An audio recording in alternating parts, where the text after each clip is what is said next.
അപ്പോൾ നമുക്ക് ഇൻഗ്രീഡിയൻസ് നോക്കാം.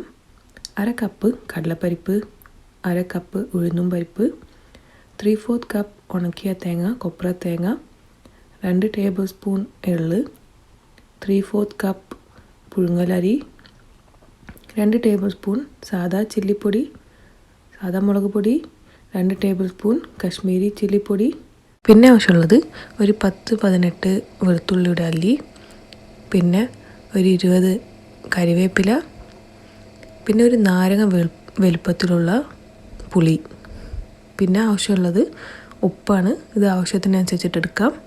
പിന്നെ ഒരു ടീസ്പൂൺ കായംപൊടി ആവശ്യമുണ്ട്.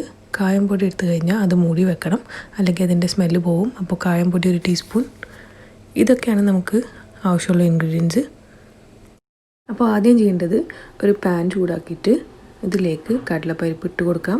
മീഡിയം ടു ലോ ഫ്ലെയിമിൽ വെച്ചിട്ട് വേണം ഇത് വറുത്തെടുക്കാൻ. നന്നായിട്ട് വറുത്തെടുക്കണം. ബ്രൗൺ ആവാൻ പാടില്ല, കളറും മാറാൻ പാടില്ല, പിന്നെ കരിയാനും പാടില്ല. പിന്നെ ഇത് വറുത്തുകൊണ്ടിരിക്കുമ്പോൾ തന്നെ നമുക്ക് ഇതിലേക്ക് പുളി ചേർത്ത് കൊടുക്കാം. എന്നിട്ട് ഇത് നന്നായിട്ട് ക്രിസ്പി ആവണ വരെ ഒന്ന് വറുത്തെടുക്കണം. കരിയാതിരിക്കാൻ ശ്രദ്ധിക്കണം. കരിഞ്ഞാൽ പിന്നെ ചട്നി പൊടിയിൽ കരിഞ്ഞ മണ്ണുണ്ടാവും, കരിഞ്ഞൊരു ടേസ്റ്റ് വരും. അപ്പോൾ കരിയാതിരിക്കാൻ നന്നായിട്ട് ശ്രദ്ധിക്കണം. നന്നായിട്ട് ഇത് വറുത്തെടുക്കണം. അപ്പോൾ ഇതാ നമ്മളെ കടലപ്പരിപ്പ് നന്നായിട്ട് വറുത്ത് വന്നിട്ടുണ്ട്. നന്നായിട്ട് കളറൊന്നും മാറാതെ നന്നായിട്ട് ക്രിസ്പി ആയിട്ടുണ്ട്. ലോ ഹീറ്റിൽ വെച്ചിട്ട് വേണം നമുക്കിത് ചെയ്തെടുക്കാൻ. ഒരു 7-8 മിനിറ്റ് എടുക്കും ഇങ്ങനെ ആയി വരാൻ. പിന്നെ ഇളക്കിക്കൊണ്ട് തന്നെ ഇത് വറുത്തെടുക്കണം. കൈ മാറ്റാതെ തന്നെ ഇളക്കിക്കൊണ്ട് ഇത് നന്നായിട്ട് വറുത്തെടുക്കണം. അപ്പോൾ ഇത് ഒരു 8 മിനിറ്റോളം നന്നായിട്ട് കടലപ്പരിപ്പ് വറുത്തെടുത്തിട്ടുണ്ട്. ലോ ഫ്ലെയിമിൽ വെച്ചിട്ടാണ് ഇത് വറുത്തെടുത്തിരിക്കുന്നത്. ഇത് ഒന്ന് കടിച്ച് നോക്കിയാൽ മതി. അപ്പോൾ നന്നായിട്ട് കുറുമുറേനെ ക്രിസ്പി ആയിട്ടുണ്ടാവും. അങ്ങനെ ആകുമ്പോഴാണ് ഇത് നമുക്ക് വാങ്ങേണ്ടത്. അപ്പോൾ നമുക്ക് ഇതിനി പ്ലേറ്റിലേക്ക് മാറ്റിയെടുക്കാം. ഇനി ആ സെയിം പാനിൽ തന്നെ നമുക്ക് ഉഴുന്ന് വറുത്തെടുക്കാം. ഉഴുന്ന് ചേർത്ത് കൊടുക്കാം. അതോടൊപ്പം തന്നെ നമുക്ക് വേപ്പിൻ്റെ ഇല ചേർത്ത് കൊടുക്കാം.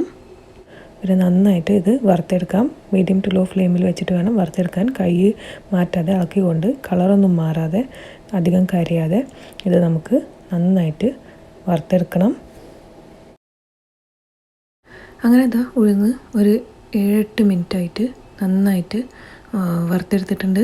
നന്നായിട്ട് ഇത് കളറൊന്നും മാറാതെ മീഡിയം ടു ലോ ഫ്ലെയിമിൽ തന്നെ കൈ മാറ്റാതെ ഇളക്കിക്കൊണ്ട് നന്നായിട്ട് ഇത് വറുത്തെടുത്തിട്ടുണ്ട്. ഹൈ ഫ്ലെയിമിൽ വെച്ചിട്ട് ഇത് ഒരിക്കലും വറുക്കാൻ പാടില്ല. അപ്പോൾ മുകളിൽ നിന്ന് മാത്രം അത് ഒന്ന് ക്രിസ്പി ആവുള്ളൂ, ഉള്ളിൽ നിന്നൊന്നും ക്രിസ്പി ആവില്ല.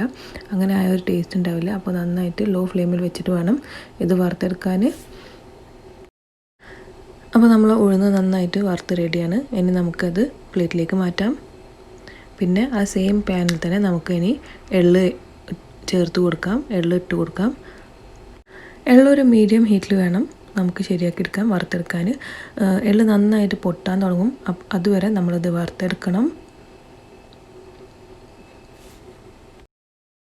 അപ്പോൾ അത് എള്ള് നന്നായിട്ട് ഇങ്ങനെ പൊട്ടാൻ തുടങ്ങും. എല്ലാ എള്ളും ഇങ്ങനെ വീഡിയോയിൽ കാണുന്ന പോലെ ഇങ്ങനെ നന്നായിട്ട് സ്പ്ലട്ടർ ആവാൻ തുടങ്ങും. അതുവരെ നന്നായിട്ട് നമ്മളിത് വറുത്തെടുക്കണം. അപ്പോൾ അതെല്ലാ എള്ളും നന്നായിട്ട് പൊട്ടിക്കഴിഞ്ഞു. ഇനി നമുക്കിത് പ്ലേറ്റിലേക്ക് മാറ്റിയെടുക്കാം. നമുക്ക് കോപ്ര വറുത്തെടുക്കാം. മീഡിയം ഫ്ലെയിമിൽ വെച്ചിട്ട് വേണം ഇത് വറുത്തെടുക്കാൻ. ഒരു ഗോൾഡൻ കളർ ആവണ വരെ കോപ്ര വറുത്തെടുക്കാം. ഇളക്കിക്കൊണ്ട് തന്നെ വറുത്തെടുക്കണം. അപ്പോൾ ഇതാ കോപ്ര ഒരു ഗോൾഡൻ കളർ ആയിട്ടുണ്ട്.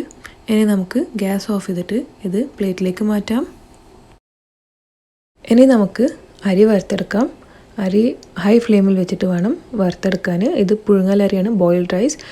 ചെറിയ അരി, നിങ്ങൾക്ക് വലിയ അരി വേണമെങ്കിലും എടുക്കാം. നന്നായിട്ട് ഹൈ ഫ്ലെയിമിൽ വെച്ചിട്ട് ഇത് നന്നായിട്ട് ഇത് വറുത്തെടുക്കണം. കുറച്ച് കഴിഞ്ഞാൽ അരിയും സ്പ്ലട്ടർ ആവാൻ തുടങ്ങും. എള്ളിൻ്റെ പോലെ കണ്ടോ, ഇതിൽ നന്നായിട്ട് ഇങ്ങനെ സ്പ്ലട്ടർ ആവാൻ തുടങ്ങും. എല്ലാതും സ്പ്ലട്ടർ ആയി കഴിഞ്ഞാൽ നമുക്ക് ഇത് വാങ്ങാം. അപ്പോൾ നന്നായിട്ട് ഇത് സ്പ്ലട്ടർ ആയി കഴിയണം. അപ്പോൾ ഇതാ അരി നന്നായിട്ട് വറുത്തെടുത്ത് കഴിഞ്ഞു. ഒരു ഗോൾഡൻ കളർ ആയിട്ടുണ്ട്. ഇനി നമുക്കിത് പ്ലേറ്റിലേക്ക് മാറ്റിയെടുക്കാം.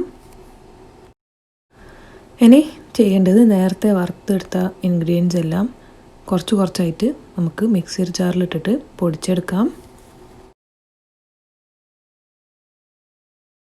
അപ്പോൾ ആദ്യം ഉഴുന്നും കടലപ്പരിപ്പും ഇട്ടിട്ട് നന്നായിട്ട് പൊടിച്ചെടുക്കാം. അപ്പോൾ അത് നന്നായിട്ട് പൊടിച്ചെടുത്തിട്ടുണ്ട്. ഇത് നൈസായിട്ട് പൊടിക്കാൻ പാടില്ല, എന്നാൽ കുറച്ച് തരിതരിപ്പും വേണം, എന്നാൽ കുറേ തരിതരിപ്പ് പാടില്ലേനും. അപ്പോൾ നൈസായിട്ട് പൊടിക്കരുത്, കുറച്ച് ഒരു തരിതരിപ്പ് വേണം, അധികം നൈസാവരുത്. അപ്പോൾ ഇത് നീ പൊടിച്ച് കഴിഞ്ഞു നമുക്കിതൊരു പാത്രത്തിലേക്ക് മാറ്റാം. ഇനി നമുക്ക് അരിയും തേങ്ങയും എള്ളും ഇതെല്ലാം നന്നായിട്ട് പൊടിച്ചെടുക്കാം. അപ്പോൾ ഇതും നന്നായിട്ട് പൊടിച്ചെടുത്തിട്ടുണ്ട്. ഇതും ചെറുതായിട്ട് ഒരു തരിതരിപ്പ് വേണം, നന്നായിട്ട് നൈസായിട്ട് പൊടിക്കരുത്. ഇനി നമുക്കിത് പാത്രത്തിലേക്ക് മാറ്റാം. ഇനി നമുക്ക് വെളുത്തുള്ളി ഡാൽഡി മിക്സി ജാറിലിട്ടിട്ട് അരച്ചെടുക്കാം. അപ്പോൾ വെളുത്തുള്ളി ഇങ്ങനെ അരിഞ്ഞ് വന്നിട്ടുണ്ട്.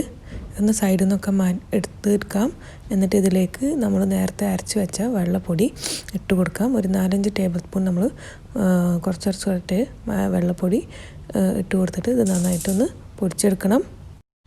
ഇടയ്ക്ക് തുറന്നിട്ട് സൈഡിൽ നിന്നൊക്കെ നന്നായിട്ട് ഇങ്ങനെ ചുരണ്ടി എടുത്തിട്ട് വേണം ഇത് പൊടിച്ചെടുക്കാൻ. അപ്പോൾ കുറച്ചും കൂടി പൊടി ഇട്ട് കൊടുക്കുന്നിട്ട് നന്നായിട്ടൊന്ന് പൊടിഞ്ഞ് കിട്ടാൻ, ഗാർലിക് എല്ലാത്തിലും ഒന്ന് നന്നായിട്ട് മിക്സ് ആവാൻ വേണ്ടിയിട്ട് കുറച്ചും കൂടി പൊടി ഇതിൽ ഇട്ട് ചേർത്ത് കൊടുക്കുന്നുണ്ട്. എന്നിട്ട് ഇത് നമുക്ക് വീണ്ടും പൊടിച്ചെടുക്കാം. പൊടിച്ച് കഴിഞ്ഞാൽ അത് സൈഡിലൊക്കെ ഇങ്ങനെ നന്നായിട്ട് ഉള്ളതൊക്കെ നന്നായിട്ട് അത് ചുരണ്ടി എടുത്തിട്ട് നടുക്ക് ഇട്ട് എടുക്കണം. സൈഡിൽ നിന്നൊക്കെ നന്നായിട്ട് ചുരണ്ടി എടുത്തിട്ടുണ്ട്. ഇതൊന്നും കൂടി പൊടിച്ചെടുക്കാം. അപ്പോൾ നന്നായിട്ട് നമ്മൾ ഇത് പൊടിച്ചെടുത്തിട്ടുണ്ട്. ഇനി നമുക്ക് ഇതൊരു നമ്മൾ നേരത്തെ പൊടിച്ച് വെച്ച പൊടിയിലേക്ക് ചേർത്ത് കൊടുക്കാം, മിക്സ് ചെയ്ത് കൊടുക്കാം. മിക്സർ ജാറിലുള്ളതെല്ലാം നന്നായിട്ട് ക്ലീൻ ചെയ്തെടുക്കണം. ഇനി ഇതിലേക്ക് കാശ്മീരി ചില്ലി പൊടിയും സാദാ മുളക് പൊടിയും ഉപ്പും കായം പൊടിയും എല്ലാം ചേർത്ത് കൊടുക്കാം. എന്നിട്ട് നന്നായിട്ടൊന്ന് മിക്സ് ചെയ്തെടുക്കാം. നമുക്ക് ഒരു ചോപ്പർ അല്ലെങ്കിൽ മിക്സിൻ്റെ വലിയ ജാറിലിട്ടിട്ട് നന്നായിട്ട് മിക്സ് ചെയ്തെടുത്താലും മതി. അപ്പോൾ നമ്മളിവിടെ ചോപ്പറാണ് എടുത്തെടുക്കുന്നത്. നിങ്ങളടുത്ത് മിക്സർ ജാർ ഉണ്ടെങ്കിൽ അതെടുത്തിട്ട് അതിലേക്ക് ഇട്ട് കൊടുത്തിട്ട് നന്നായിട്ടൊന്ന് ഒരു പ്രാവശ്യം നന്നായിട്ടൊന്ന് മിക്സ് ചെയ്ത് കൊടുത്താൽ മതി.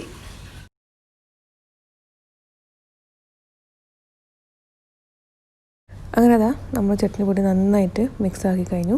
ഈ സമയത്ത് ഉപ്പ് കായംപൊടി മുളക് പൊടി എല്ലാം ചെക്ക് ചെയ്യാം. നിങ്ങൾക്ക് കുറവ് തോന്നുകയാണെങ്കിൽ അത് ചേർത്ത് കൊടുക്കാം. ഞങ്ങൾ ചെക്ക് ചെയ്തപ്പോൾ ഓക്കെ ആയിരുന്നു, നല്ലപോലെ എല്ലാം ഓക്കെ ആയിരുന്നു. ഞങ്ങൾ പറഞ്ഞ അളവിനനുസരിച്ചിട്ട് എല്ലാം ഓക്കെയാണ്. അപ്പോൾ നമുക്കിത് ഒരു ജാറിലേക്ക് മാറ്റാം. ഇത് 5 മാസം 6 മാസം വരെ കേടുകൂടാതെ നമുക്ക് യൂസ് ചെയ്യാം. നമുക്ക് നല്ലൊരു എയർ ടൈറ്റ് ജാറിലേക്ക് മാറ്റിയിട്ട് യൂസ് ചെയ്യാം. അങ്ങനെ നമ്മൾ ചട്നി പൊടി തയ്യാറാണ്, റെഡിയാണ്. നമുക്കിതൊരു എയർ ടൈറ്റ് ജാറിലേക്ക് മാറ്റിയിടാം. പിന്നെ ദോശക്ക്, ഇഡ്ഡലിക്ക്, അപ്പത്തിന്, വെള്ളപ്പത്തിന് എല്ലാത്തിനും യൂസ് ചെയ്യാൻ പറ്റിയ ഒരു ചട്നിപ്പൊടിയാണ്. നല്ല ടേസ്റ്റാണ്, പിന്നെ ഒരു വെറൈറ്റിയാണ്. അപ്പോൾ നിങ്ങളെല്ലാവരും ട്രൈ ചെയ്യാം, എന്നിട്ട് ഞങ്ങളെ അറിയിക്കണം എങ്ങനെ ഉണ്ടായിരുന്നെന്ന്. റെസിപ്പി ഇഷ്ടമായ വീഡിയോ ലൈക്ക് ചെയ്യാനും ഷെയർ ചെയ്യാനും മറക്കരുത്. പിന്നെ ചാനൽ ഇതുവരെ സബ്സ്ക്രൈബ് ചെയ്തിട്ടില്ലെങ്കിൽ പ്ലീസ് സബ്സ്ക്രൈബ് ചെയ്യണം. കൂടെയുള്ള ബെല്ലൈക്കണും പ്രസ് ചെയ്ത് കൊടുക്കണം പുതിയ റെസിപ്പീസിൻ്റെ വീഡിയോ നോട്ടിഫിക്കേഷൻസ് കിട്ടാനായിട്ട്. Thank you for watching.